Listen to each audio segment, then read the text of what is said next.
నిజంగా పారిపోలేదు దొరా. బావా నేను చెప్పేది విను బావా.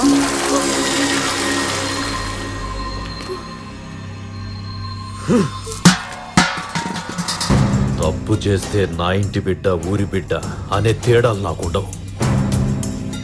ప్రేమించి లేచిపోయారని తెలిస్తే మనోళ్ళు పరాయోళ్ళన్న భేదం ఉండదని కూడా మీ అందరికి తెలుసు. నా బిడ్డ చెప్పేది నిజం దొరా.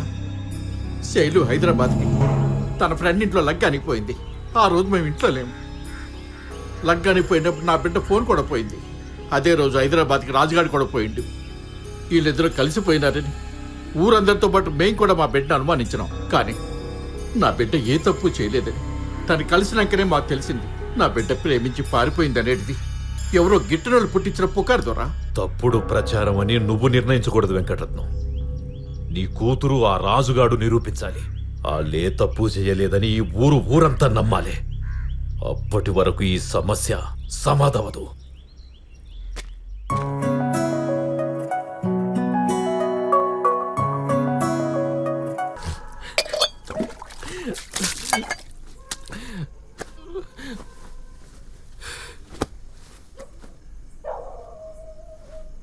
అరే, చెంబెడు నీళ్ళతోటి కళ్ళ నీళ్ళు దాస్తావు కానీ నీ గుండెలున్న బాధ ఎట్లా దాస్తావురా?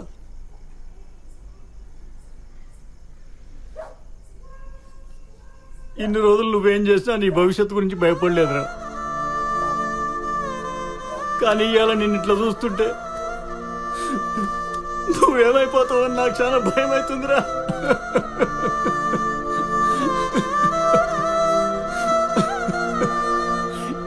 ఈ ప్రేమలు గేమలు మనకు వద్దునాయన. అయినా ప్రేమలన్నీ పెళ్ళిళ్ళు కావురా, కొన్ని కన్నీళ్ళుగానే మిగిలిపోతాయి.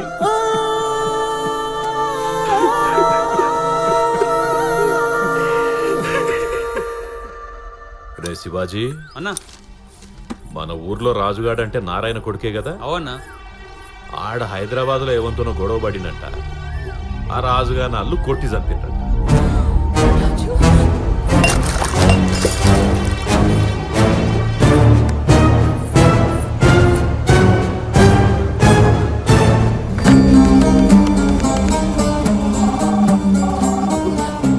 రాజు, నువ్వానే ఉన్నావా? నీకేం కాలేదు కదా?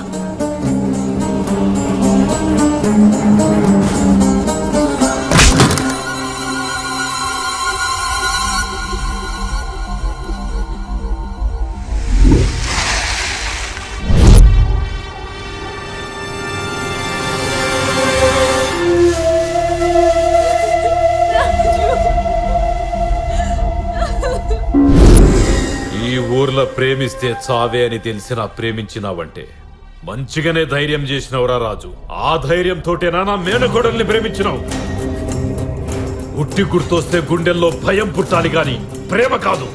ఊరి కట్టుబాటునే మరిచిన మిమ్మల్ని ఇడిచిపెడితే బోరగాళ్ల ప్రేమకు కొత్తగా కొమ్ములొస్తాయి, కన్నోళ్ల ప్రేమకు సావులొస్తాయి. అందుకే మీ ప్రేమను సమాధి చెయ్యాలి.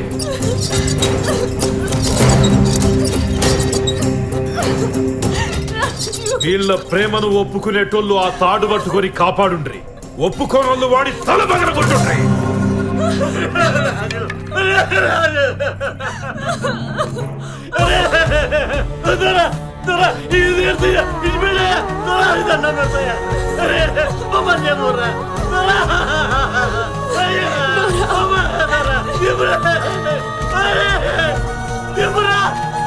రాజు,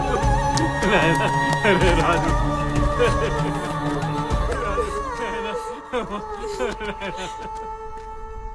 నన్ను క్షమించు బాబా. నేను ఓడిపోయినా, ఒక తండ్రిగా ఓడిపోయినా. పిల్లల్ని కనగానే తల్లిదండ్రులను కాలేంగా బాబా. పిల్లల్ని పెంచడం అంటే పిల్లల్ని గారాబం చేసుడు, స్కూలుకు పోతుంటే లంచ్ బాక్స్ ఇచ్చుడు, బయటికి పోతుంటే టాటా చెప్పుడు కాదు బావా. పెంపకం అంటే మన పక్కన లేకపోయినా వాళ్ళ బాగోగులు చూసుకోవాలి. బిడ్డ కష్టం వచ్చినప్పుడు కన్నీళ్ళు తుడిచి మనం కాపాడుకోవాలి. కానీ నేను ఆ పని చేయలేకపోయినా. నేను ఓడిపోయినా బావా. నేనే కాదు బావా, నువ్వు కూడా ఓడిపోయినావు. మనందరం ఓడిపోయినాం. కానీ రాజు నా స్థానంలో ఉండి నా బిడ్డని కంటికి రెప్పలా కాపాడిండు. వాళ్ళ నాన్నని ఉట్టికి ఏలాడదీస్తామన్నా, ఊరంతా అవమానపరుస్తున్నా నా బిడ్డ కోసం అంత బాధ అనుభవించుండు.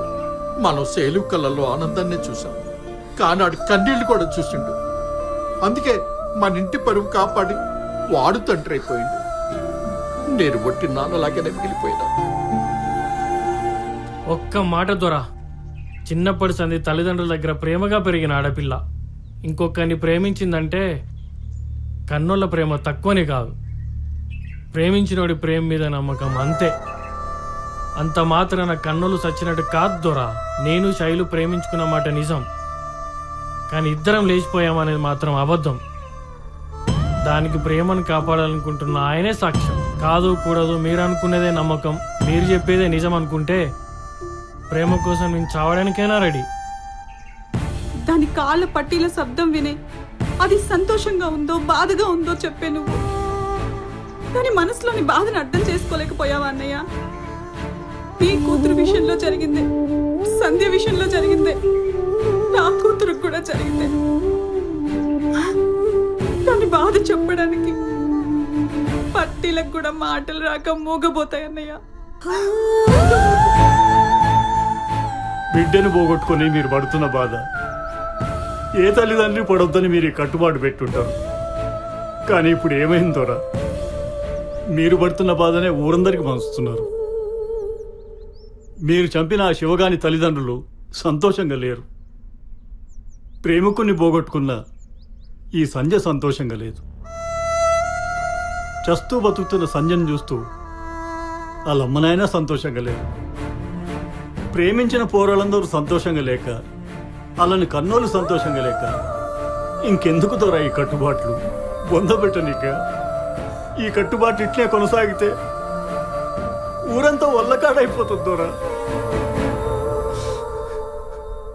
ఊరికి ఉత్తరం ఉండు కాదు దొరా, ఊరే ఉత్తరాలు ఉండిపోతుంది. తను వర్షంలో తడుస్తుందేమోనని ఊరంతా పందిరేయాల్సిన అవసరం లేదు దొరా. తన పక్కన గొడుగు పట్టుకొని నడుస్తే చాలు. రెండు నిండు ప్రాణాలు పోతే తప్ప మీకు ప్రేమ విలువ తెలియదా?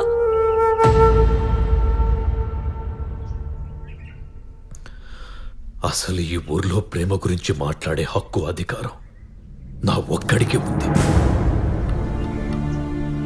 ఒకే రోజు నా భార్యని బిడ్డను పోగొట్టుకుని 30 ఏళ్లుగా ఒంటరిగా బాధను అనుభవిస్తున్నా. తల మొండెం ఎప్పుడు అతుక్కునే ఉంటాయి, కానీ తల బరువు మొండానికి, మొండెం బరువు తలకి అస్సలు తెలవదు. ఒక్క ఉరికి వేలాడుతున్నప్పుడు తప్ప. తలకాయ బరువు మొండానికి, మొండెం బరువు తలకాయకి. అంటే తల్లిదండ్రుల ప్రేమ పిల్లలకి, పిల్లల ప్రేమ తల్లిదండ్రులకి తెలవాలనే ఈ కట్టుబాటు. మా తాత ముత్తాతల హయాం నుంచి వస్తున్న ఈ కట్టుబాటుకి ఇప్పటిదాకా మేము కట్టుబడే ఉన్నాం. ప్రేమను ఒప్పుకుంటే అటుబోండి, ప్రేమను ఒప్పుకోకపోతే ఇటురండి అని ప్రతిసారి మీకు నేను అవకాశం ఇచ్చిన ప్రతిసారి మీ చేతుల కర్రలేసినాయి గాని మీ మనసులో ఉన్న మాట బయటికి రాలే. 30 ఏళ్ల సంధి ఈ మార్పు కోసమే నేను ఎదురు చూస్తున్నా. ఆ మార్పు ఇయ్యాల మీలో కనిపించింది. ఆ రోజు నా కూతుర్ని పోగొట్టుకున్నా, ఇయ్యాల నా మేనకోడల్ని పోగొట్టుకోనికే సిద్ధమైన. ఇదంతా ఊరి కోసం, ఊరి కట్టుబాటు కోసం. కానీ ఇయాల ఊరంతా ఒకవైపు నిలబడి మార్పు కోరుకుంటుందంటే నాకు చాలా ఆనందంగా ఉంది. ఇన్నేళ్లు కన్నోళ్లు బాగుండాలని పిల్లల ప్రేమను అడ్డుకున్నా. ఇప్పుడు పిల్లల ప్రేమ కూడా నిజమని ఇంతమంది ఒప్పుకున్నారు. ఎప్పుడూ కోపాన్ని చూసిన మీ కళ్ళల్లా ఈరోజు కన్నీళ్లు చూసినా ఇక చాలు. ఇప్పటి సంధి వేలాడే మొండాలు, తెగిపోయే తలకాయలు ఉండవు. అందుకే ఈ ఉట్టి కట్టుబాటును తీసేస్తున్నా.